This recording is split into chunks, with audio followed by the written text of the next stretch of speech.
बिस्मिल्लाहिर्रहमानिर्रहीम। सबसे पहले रब घर मैं मौजूद हूँ सवात गबराल में।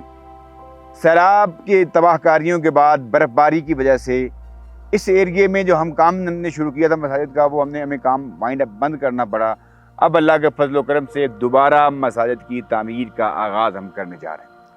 मैं जी जहाँ बैठा हूँ, ये मेरे पीछे एक मस्जिद है, पूरी मस्जिद मदीना माली गबराल, और ये मस्जिद मुकम्मल तौर पे सैलाब की वजह से तबाह हो गई। और उस तबाही के बाद यहाँ पे लोग नमाज पढ़ने के लोगों के पास जगह कोई नहीं थी। हमने अल्लाह के फजल व करम और आप अहबाब के तामुन से अब दोबारा इंशाअल्लाह रहमान हम रब के इस प्यारे घर की तामीर का आगाज़ करने लगे हैं, ताकि रब के बंदों के लिए आसानियाँ पैदा करें। ये वो इलाका है जो सवात की आखिरी इलाका है, अहले तौहीद का इलाका है, और इसको माली गबराल बोलते हैं।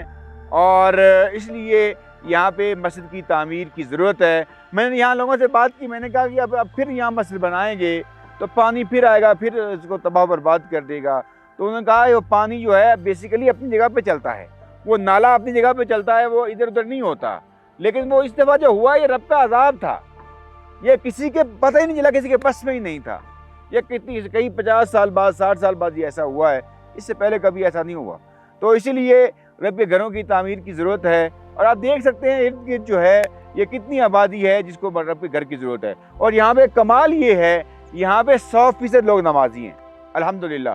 अल्लाह पाक इनको आबाद रखे, इनको शाद रखे, इनको इनके घरों में खुश रखे। हमारा काम रब के घरों की तामीर है, सबसे पहले रब का घर।